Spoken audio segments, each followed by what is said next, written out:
Welcome to Constructive Conversations with the Builders Institute, brought to you by the Builders Institute of Westchester and the Mid-Hudson region. Founded in 1946, the BRI is an independent trade association serving all areas of the building and realty industry, including planning, engineering, legal, and government relations. This program is an interactive forum keeping you up to date on the latest news and trends. Now, Constructive Conversations. Here's your host, Associate Executive Director of the BRI, Jeff Hanley.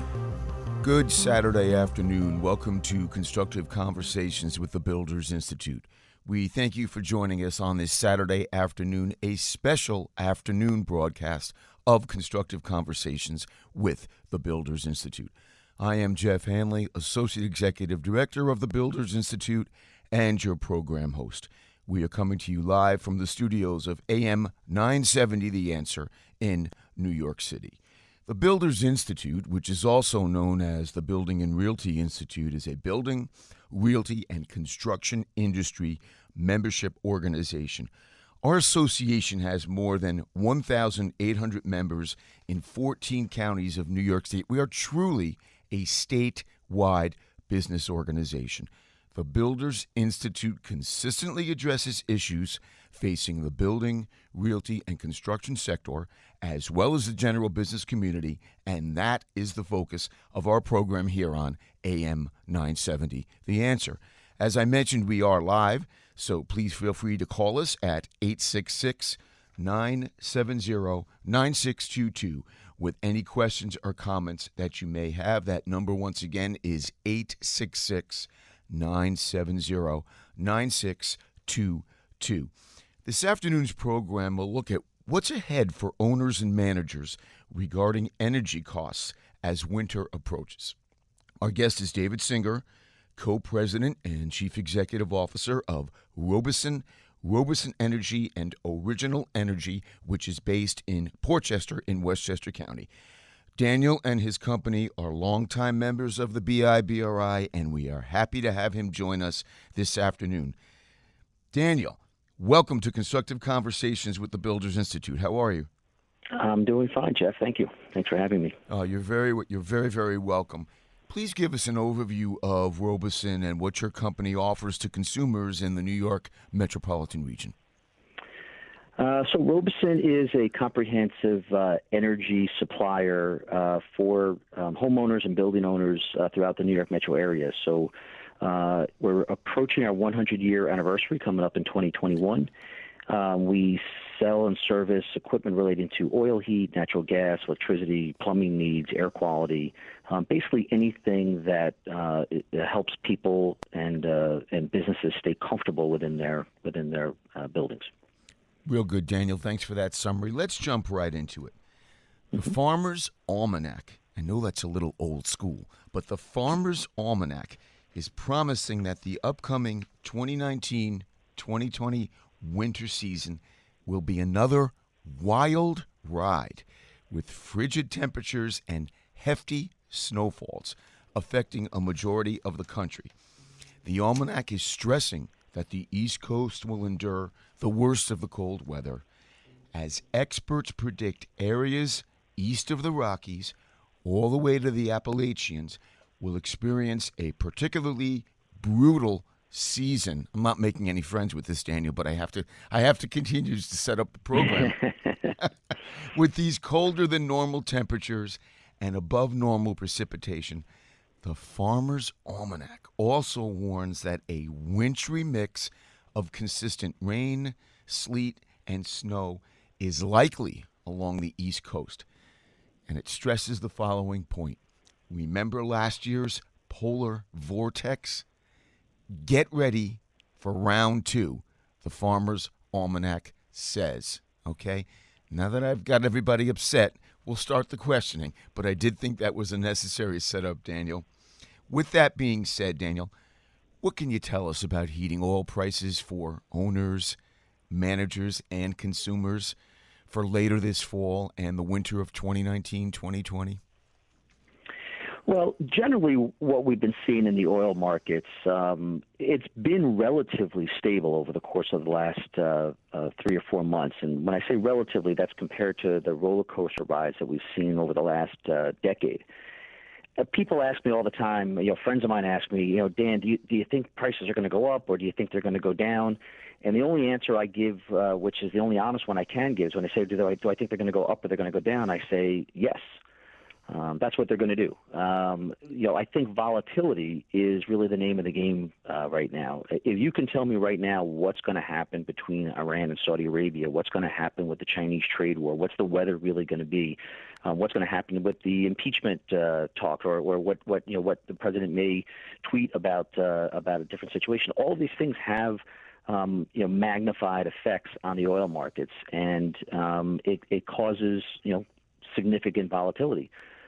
So we do advise people to take a look and see whether or not their oil supplier is willing or able to lock in some prices for some period of time, just so you're not stuck needing a delivery when there happens to be one of these price spikes, which will inevitably come during the winter. There will be, like I said, volatility is kind of the name of the game. That's a great summary. The one thing we can count on is what you're saying is volatility. That's the one thing that can be counted upon. I guess that's correct, right, Daniel? Yeah, it is.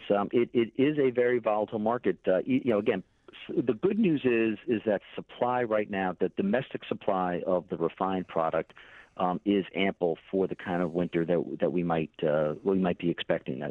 If what the Farmer's Almanac is projecting comes true, the supply is going to be there. So it would really need to be, an aberration for us to not have the supply that'll be there. But there's so many global things that impact the underlying price of the feedstock, the crude oil, that it is just impossible to say exactly where it's going to be at the time that you might need a delivery at your home. So again, we advise people to see if you can lock in that your rate for your oil supply now for the coming season.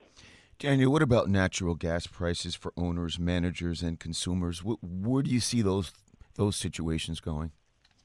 Well, because that supply is domestic, the supply itself, or primarily domestic, that supply itself tends to be less volatile, at least on the commodity side of things. Mm-hmm.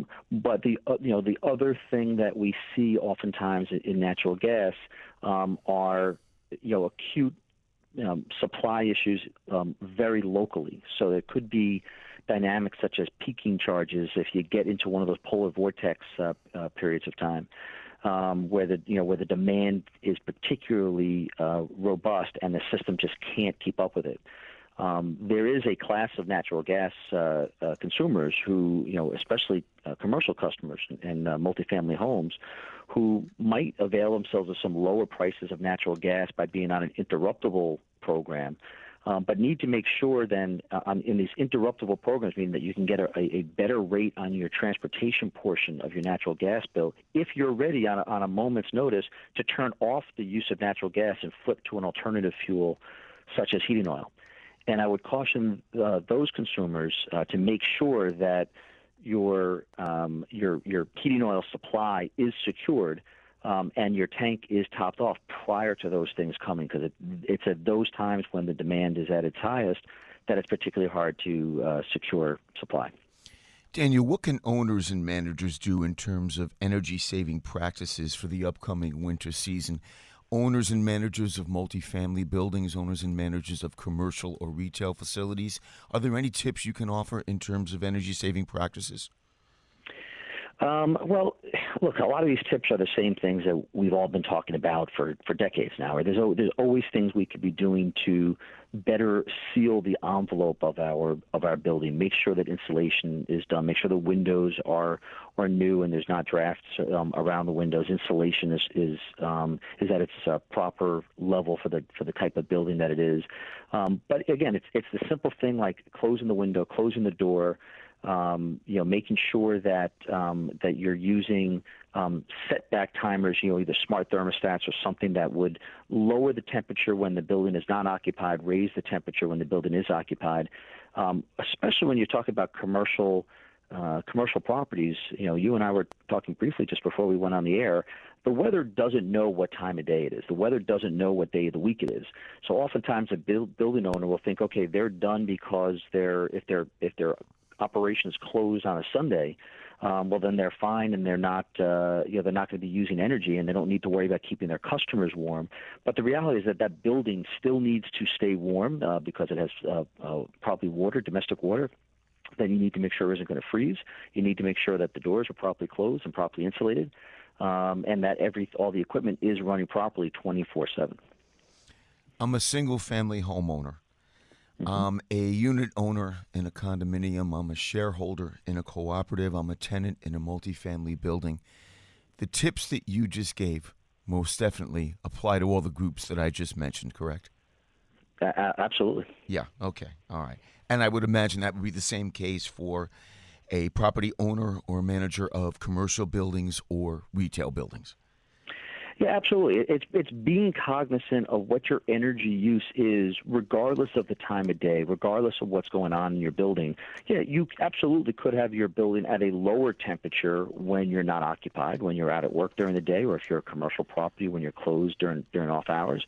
So you can set back your thermostat, which is a prudent practice, in making sure that you're that you're using, a smart thermostat or some newer technology that allows you to do that. But at the same time, you don't want to leave it too cold, and particularly if there's some of these polar vortex temperatures that are forecasted. Simple things, even during the day or overnight in a building, leave the water running on the faucet just a trickle. Again, if it's unoccupied, leave the cabinets underneath the sink open. That allows, because there's typically no heating underneath that cabinet by those plumbing lines.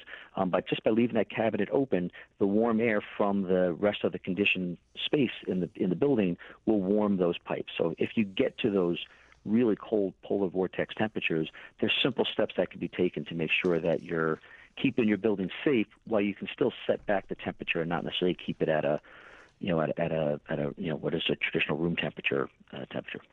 Good stuff, Daniel. You're listening to Constructive Conversations with the Builders Institute here on AM 970 The Answer and AM970theanswer.com. I am Jeff Hanley, your program host. I am also the Associate Executive Director of the Builders Institute, which, of course, is the sponsor of this program. We thank you for joining us for a special Saturday afternoon broadcast here on AM 970 The Answer. We are normally with you on Saturday evenings at 7:30, but we are here for a special matinee version this Saturday afternoon. Our guest is Daniel Singer. Daniel is co-president and chief executive officer of Robison Energy and Original Energy, which is based in Portchester in Westchester County. Daniel, what are the best ways to reach Robison? Now that we're on the subject of Robison, why don't you just give us the best ways to contact your company? Well, we are available virtually any way that people contact people today. So you can certainly call us at our general phone number. We're staffed around the clock 7 days a week at 914-345-5700. Obviously, you can visit us on our website at robisonoil.com or originalenergy.com. In New York City, it's originalenergy.com. And follow us on Instagram, Facebook, Twitter, all under the Robison banner.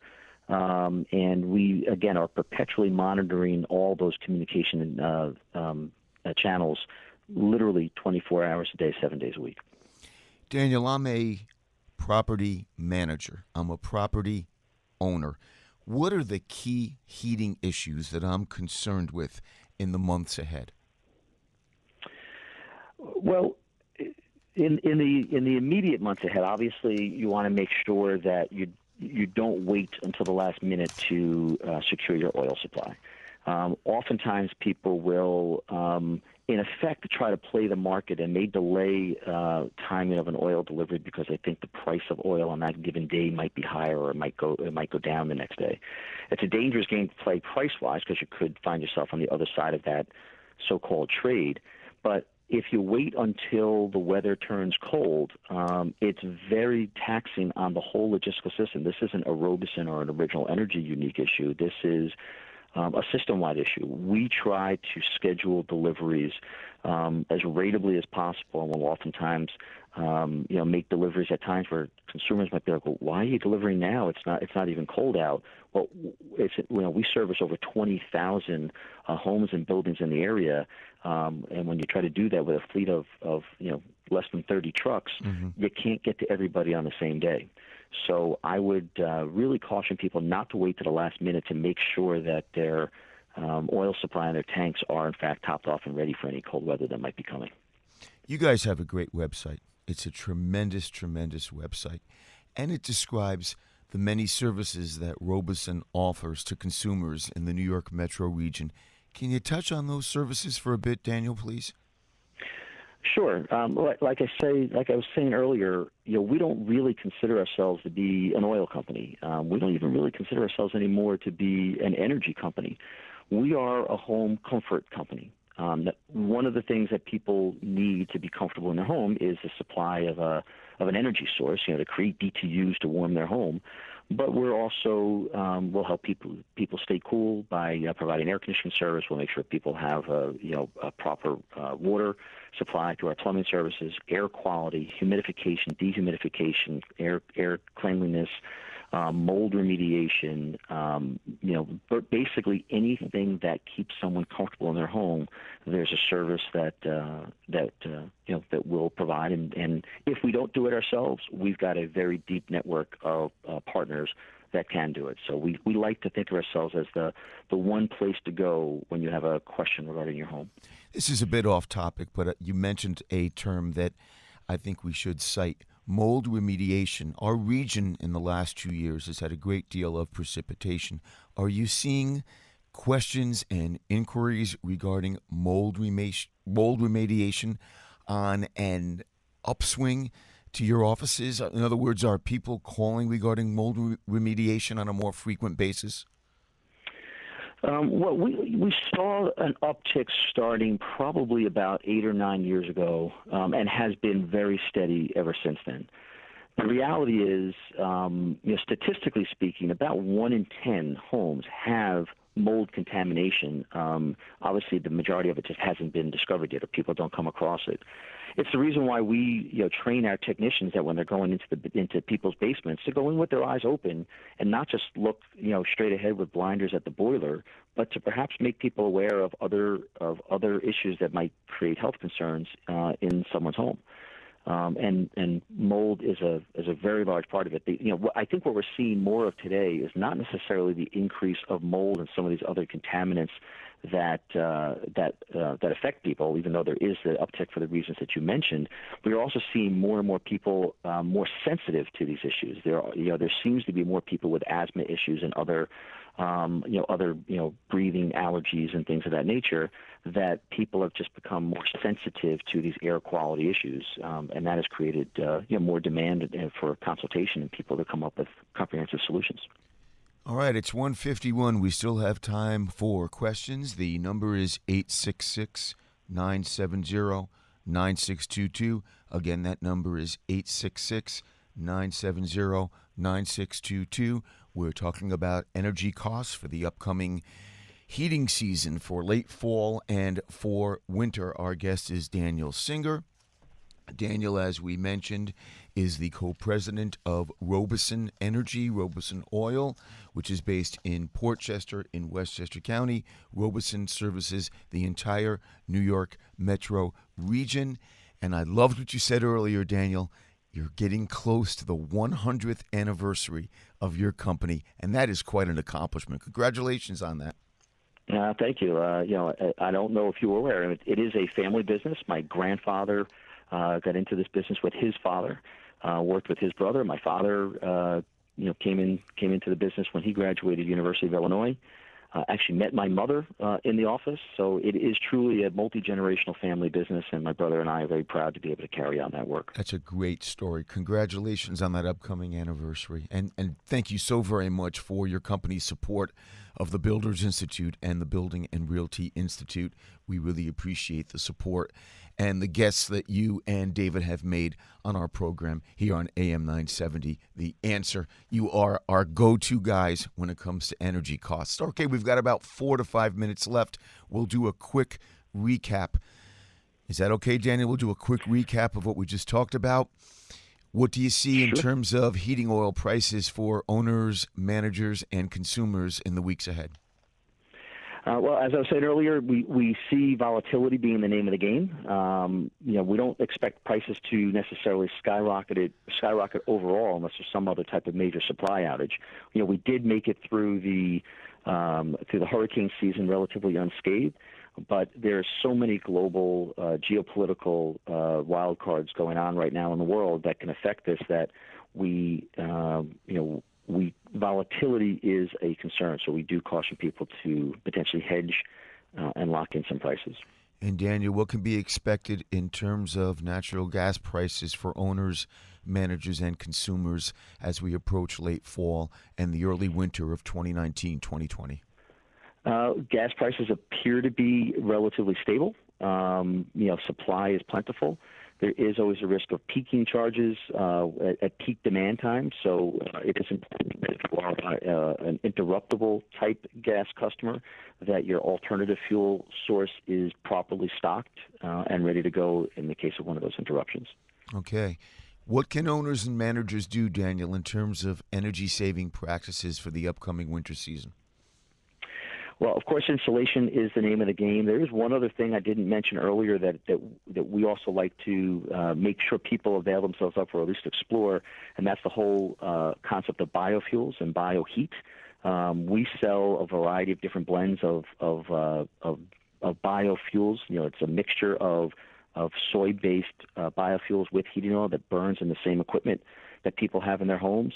We sell it for the same cost as heating oil. But right now, for residential consumers, the state is providing a rebate on the building owner's income taxes.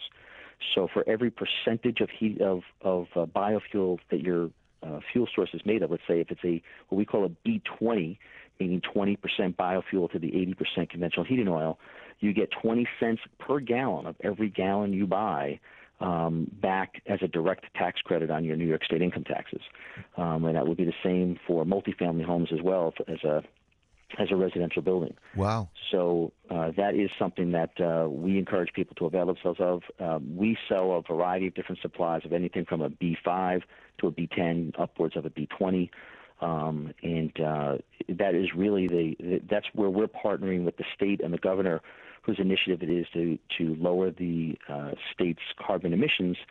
We see biofuels as the vehicle to bridge from the conventional heating oil to a carbon-free or heavily carbon-reduced environment.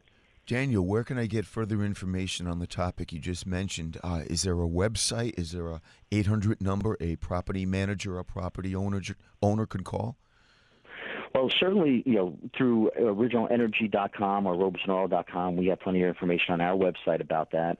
There's also the National Biodiesel Board. They have their website. I believe that is nbb.com. And they're on their website, they'll also have phone numbers to call. But any of the Robison representatives, both residential and commercial, are fully aware and able to educate anybody on these issues. Do you feel property managers of multifamily buildings and even commercial and retail buildings are familiar with the biofuel situation you just mentioned? I think people are aware that it exists. Mm-hmm. I don't know that people are fully literate on how easy it is to use and how plentiful it is and how easy it is to get the subsidies back from New York State. And that's something that people are more and more becoming aware of. And as they do, like I said, I think we're going to start seeing trends in the industry. I mean, we've been trying to lead the way, and we've been selling biofuels for almost a decade now. But we're starting to see more and more of the wholesale facilities start to offer biofuels, to other smaller fuel suppliers. And as that starts proliferating, and we think it's going to become more the norm than the exception, and then people will learn more about it. Daniel Singer, thanks so much for an outstanding contribution this afternoon to Constructive Conversations. We appreciate your appearance. Have a great Saturday and a great weekend. Thanks so very much. Listeners, the November 14th general membership meeting of the Builders Institute will provide an economic forecast. That's Thursday, November 14th, 5:30 at the Crowne Plaza Hotel in White Plains. Call 914-273-0730 for further info. Thanks for listening. Have a great weekend. Thanks for listening to Constructive Conversations with the Builders Institute. For more information about the issues discussed on today's program, please call the BRI at 914-273-0730. That's 914-273-0730, or go online to buildersinstitute.org. That's buildersinstitute.org. And join us every Saturday evening at 7:30 for Constructive Conversations with the Builders Institute, right here on AM 970, The Answer. This program furnished by the Builders Institute of Westchester and the Mid-Hudson region.